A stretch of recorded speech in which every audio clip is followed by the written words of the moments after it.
بسم اللہ الرحمن الرحیم۔ مکتوبات امام ربانی مجد الفسانی شیخ احمد فاروقی سرندی رحمہ اللہ الباری،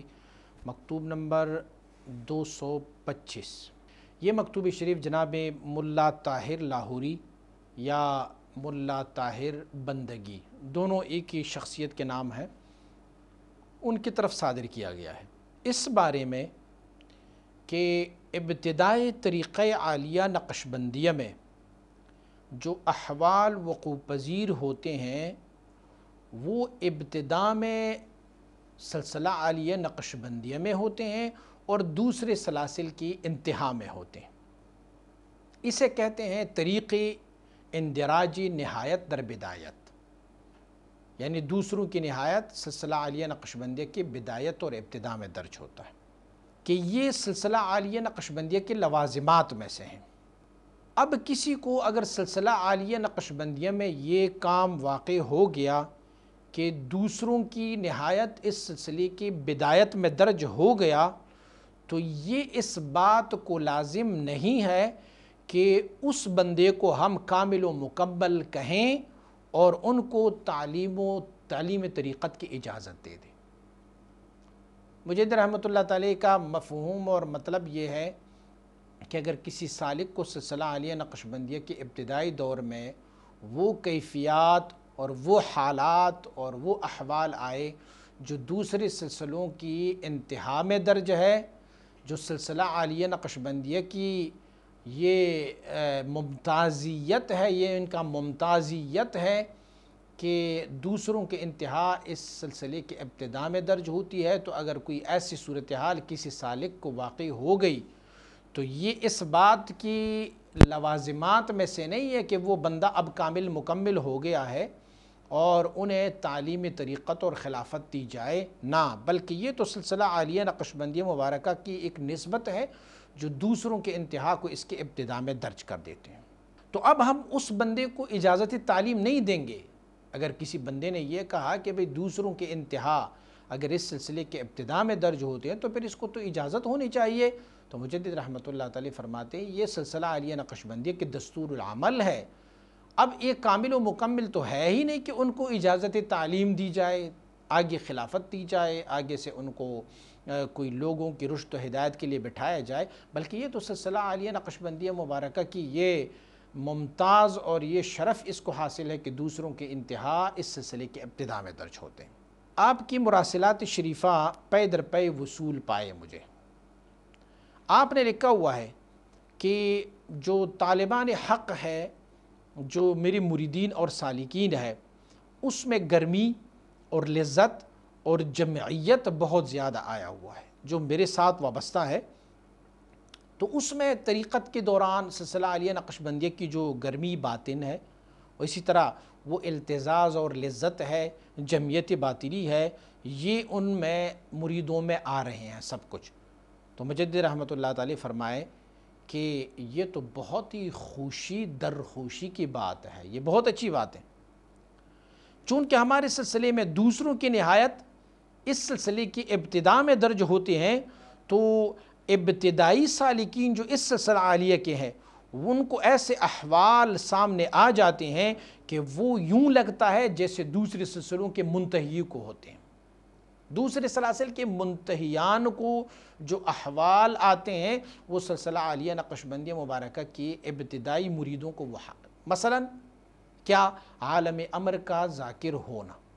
دوسرے سلاسل میں عالم امر جو ہے وہ بعد میں اور عالم خلق پہلے،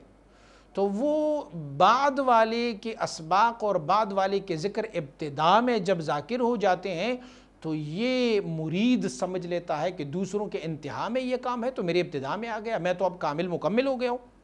فرماتے ان دو احوال میں کوئی اور بندہ فرق نہیں کر پا رہا مگر وہ عارف جس کو اللہ کریم نے نظر کی تیزی عنایت فرمائی، یعنی منتہی اب یہ نہیں ہے بلکہ یہ تو صرف وہ لذت اور جمعیت ہے جو سلسلہ عالیہ نقشبندیہ میں ابتدا میں مل جاتا ہے۔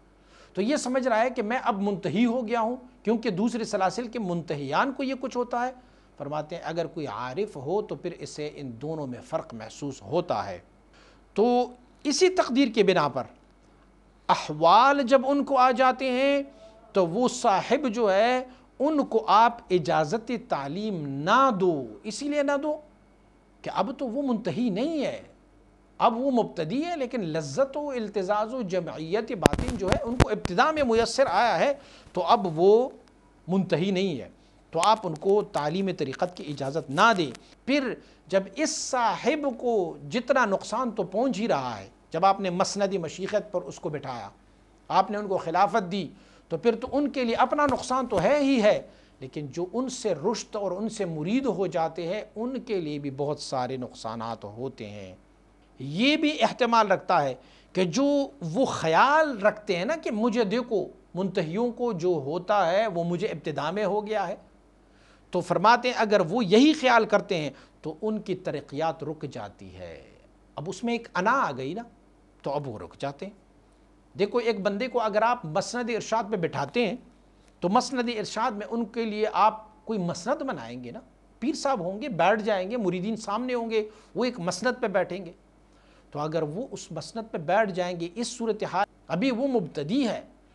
تو اس میں تکبر و انانیت و یہ چیزیں آ جائیں گی۔ وہ مسند مشیخیت پر بیٹھیں گے، ابھی مسند مشیخیت کے وہ لائق نہیں ہے، تو پھر ان کے خیال اور سوچ میں تکبر و ریا و انانیت آ جائیں گے۔ اب ان کو اس بلا میں ڈالنے والا ان کا نفس امارہ بالسوء ہوگا۔ ابھی تک ان کا نفس تو مطمئن نہیں ہے، راضیہ مرضیہ نہیں ہے، کاملہ نہیں ہے،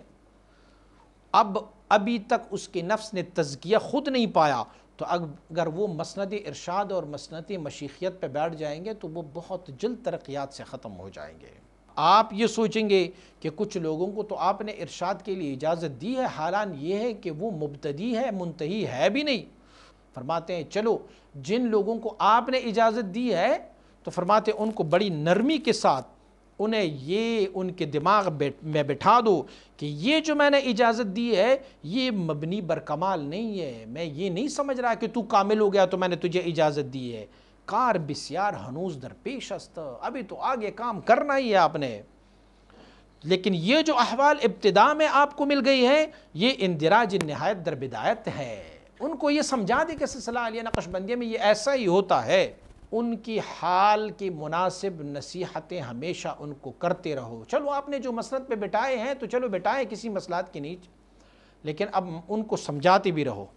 اور ان کی جو نقصانات ہوتے ہیں ان کے نقصانات کے بارے میں بھی ان کو بتا دو۔ فرماتے اب جب آپ نے ان کو اجازت دے دی ہے تو اب آپ کو طریقت دینے میں، ذکر دینے میں ان کو منع نہ کریں،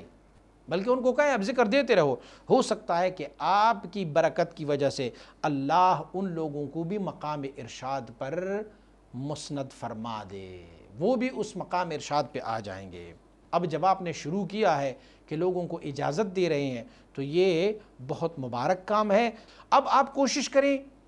اور اپنے سعی اور کوشش کے ساتھ اور اہتمام کے ساتھ محفل ذکر، لوگوں کو ذکر دینا، اس وجہ سے کہ یہ جو گرمی ہے، یہ جو باطن کی لذت و التزاز و جمعیت ہے، یہ پھر بھی راہ حق کی تلاش کرنے والوں کو اور ملتے رہیں گے۔ اب اس کو آپ نے چھوڑنا نہیں ہے، اب آپ نے آگے لوگوں کو یہ تعلیم و طریقت دینا ہے تاکہ یہ جو باطنی گرمی ہے یہ جاری اور ساری رہے۔